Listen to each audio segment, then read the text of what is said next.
Ameublement Tanguay en première ligne.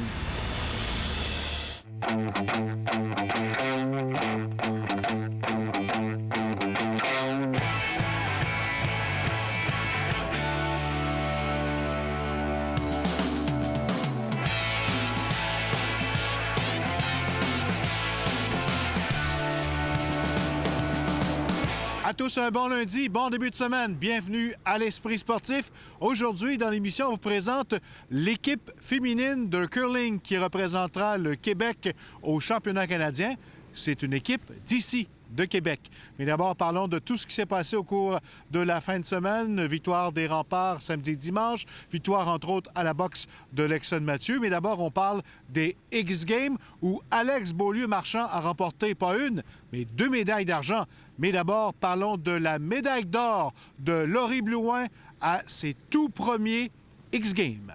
So Laurie Blouin, our current leader, front nine, cat double underfoot. We know she's got those tricks. We don't know really what else she's going to go for. Maybe a cat 10. De sa chambre d'hôtel, elle affichait fièrement sa médaille et avait peine à croire à son succès. And Laurie Blouin, the X Games rookie, taking a gold. C'est fou, je l'ai réalisé pas vraiment encore. Là. Juste d'avoir été tout le game, c'est gros. Puis je me mettais pas de pression. C'était juste que j'allais enjoy le moment puis avoir du fun. Puis je pense que ça a fait tout. So Laurie Blouin, our current leader. Invitée pour la première fois au prestigieux X-Games, Laurie Blouin avait adopté une approche par le plaisir et non la pression, ce qui lui a visiblement porté fruit. C'est avoir du plaisir aussi, ça fait partie de du succès. Puis c'est ça, je pense que si t'as pas de plaisir, ben ça sert à quoi de le faire. Donc c'est ça, je me suis dit d'avoir du fun. Et à travers l'allégresse de cette victoire, possiblement la plus importante de sa carrière, Laurie Blouin a eu une pensée pour son coéquipier canadien Maxence Parrot, qui vient tout juste d'apprendre qu'il est atteint d'un cancer. Puis quand j'ai appris ça, ça m'a vraiment rentré dedans. Je pensais pas que Maxence aurait pu avoir un cancer, puis j'ai texté, puis j'ai envoyé tous mes souhaits, puis je sais que Maxence est un guerrier, puis il y a tellement un mental de feu, là. Elle croque dans la vie et savoure pleinement le moment. Stéphane Turcot, TVA Sport. ABM is a 40 on his left-hand side. He's going to look over his right shoulder. Toujours au X-Games, le Québécois Alex Beaulieu-Marchand a continué sur sa lancée à cette importante compétition en montant à 2 reprises en 24 heures sur le podium. D'abord samedi, l'athlète de Saint-Augustin de Desmaures a remporté une médaille d'argent lors de l'épreuve de Big Air. Alex Beaulieu-Marchand a conclu ce week-end de rêve au Colorado en montant à nouveau sur la 2e marche du podium, cette fois à l'épreuve de slopestyle. C'était la 3e fois qu'il remportait une médaille lors des X-Games, lui qui avait décroché le bronze en slopestyle en 2017. C'est donc en pleine confiance qu'il s'envolera vers les championnats du monde qui seront présentés en Utah la semaine prochaine. Gros week-end pour les Remparts qui disputaient 3 rencontres en autant de jours. Après avoir subi une défaite à Rimouski vendredi, la troupe de Patrick Roy a rebondi de plus belle avec 2 victoires d'affilée devant ses partisans.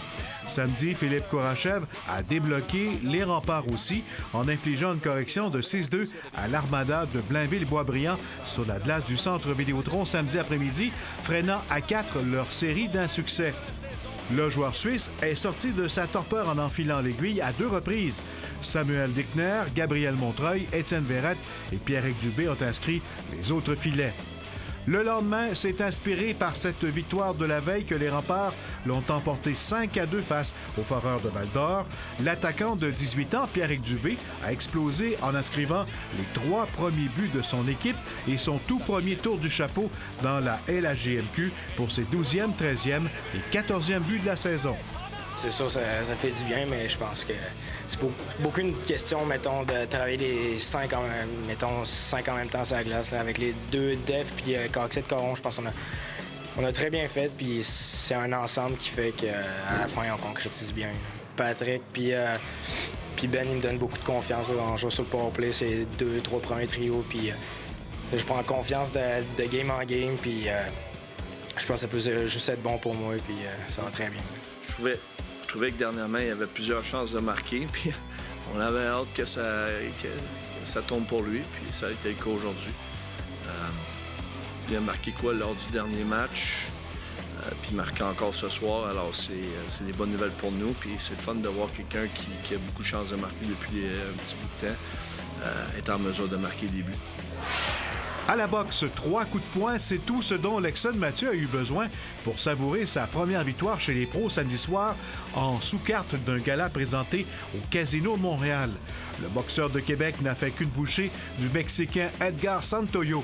Après avoir envoyé son adversaire au plancher dès sa première attaque, Mathieu a mis fin aux hostilités avec une combinaison foudroyante. En ski acrobatique samedi, présentation de la Coupe du monde en bosse à Mont-Tremblant. À sa 3e épreuve depuis son retour à la compétition à la suite d'une opération à un genou, le Québécois Philippe Marquis a pris le 9e rang. Celui qui voulait terminer sa carrière en tremblant sur une belle note peut donc dire mission accomplie. Il aura donc réussi l'une des descentes les plus rapides de la journée, ce qui l'a comblé. Un autre athlète de Québec était de la compétition. Laurent Dumais aura conclu l'épreuve tout juste derrière Philippe Marquis, soit en 10e place. En ski de fond, la pause du circuit de la Coupe du monde prise par Alex Harvey a visiblement été une bonne décision. Samedi, à son retour dans le circuit international, le fondeur a conclu le 15 km libre départ individuel de la Coupe du monde de Suède au 9e rang. L'athlète de Saint-Féréol-les-Neiges a accusé un retard de 31,4 secondes sur le Français Maurice Magnifica, spécialiste de cette discipline. Après la pause au curling féminin, l'équipe de Québec qui nous représentera au championnat canadien.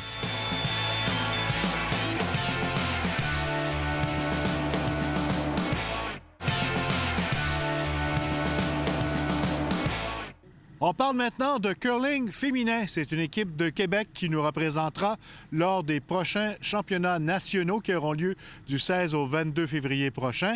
L'équipe Lavoie de Québec est d'âge junior, mais nous représentera au niveau senior. Le reportage de Jonathan Fournier.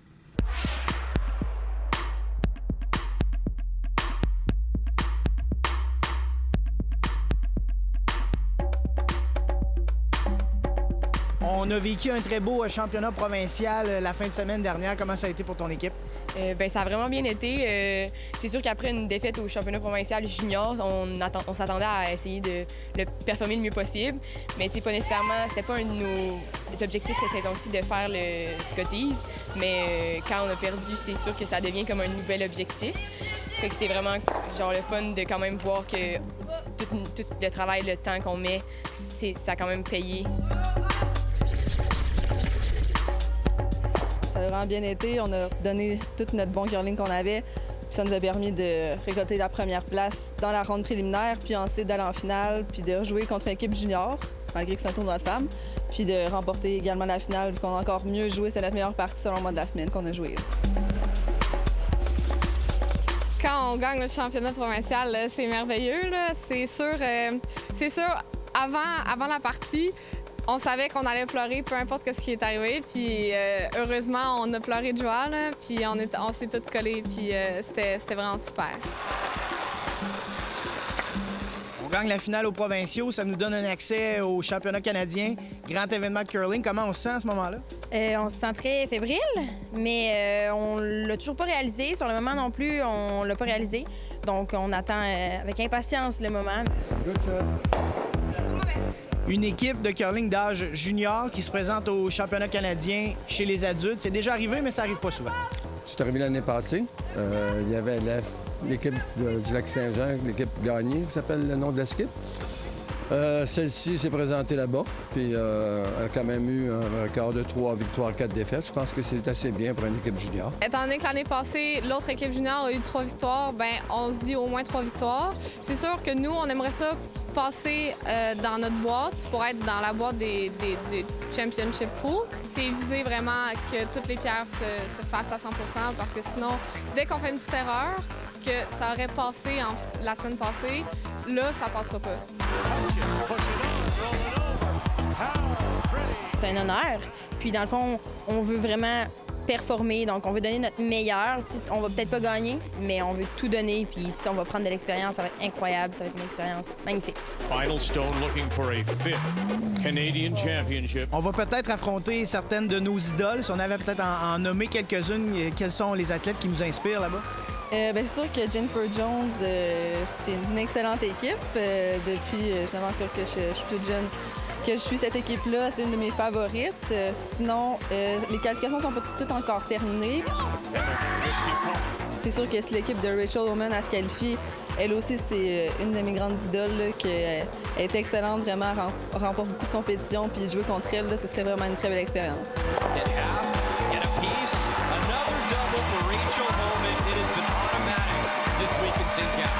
Je m'en vais là-bas, là, puis je vais jouer contre mes idoles. Fait que qu'est-ce qu'on voit pas à la TV d'habitude, je vais essayer de me concentrer sur ça, voir qu'est-ce que les autres positions y font aussi, voir comment elle agit, puis essayer de prendre tout ce qu'il y a de meilleur pour le mettre dans notre équipe aussi. On se connaît vraiment depuis longtemps. On sait nos défauts, nos faiblesses, comment on est pour notre attitude. Fait que, je pense que si on voit, mettons, que quelqu'un va moins bien, on est capable de la remonter. Fait que notre esprit d'équipe, c'est vraiment ce qui peut nous aider pour remporter. La résilience, le travail où ce que les filles ne lâchent jamais, le besoin de travailler les détails, le fun qu'ils ont travaillé ensemble aussi. Quels sont les objectifs une fois rendus là-bas? C'est sûr, continuer à jouer aussi bien, sinon plus que ce qu'on a joué pendant le provincial. Sinon, c'est sûr que le Québec, on est peut-être moins bon que les autres provinces, mais encore là, tout est possible là-bas. Puis se qualifier au moins, je dirais, dans les 8 équipes sur 16 qui vont passer la prochaine round. Un peu stressant, mais en même temps, je suis vraiment excitée de vivre cette expérience-là, justement, aussi jeune. Je pense que ça va juste nous permettre d'avoir encore plus d'expérience, contrairement à d'autres équipes juniors qui jouent seulement junior pour l'instant. Fait que nous, on va avoir comme vécu une expérience de plus haut niveau, si je peux le dire. Puis que je pense que ça va vraiment plus nous aider pour les prochaines années, autant dans le junior que dans le femme par la suite. Peut-être pas nécessairement gagner parce que c'est difficile, là. On devient bon quand même vieux au curling, fait que juste gagner le plus de matchs possible, c'est ça. En terminant, on souhaite bonne chance à l'équipe de curling, l'équipe Lavoie qui nous représentera du côté des championnats canadiens. Voilà, c'était l'Esprit sportif. Bye-bye tout le monde. À demain.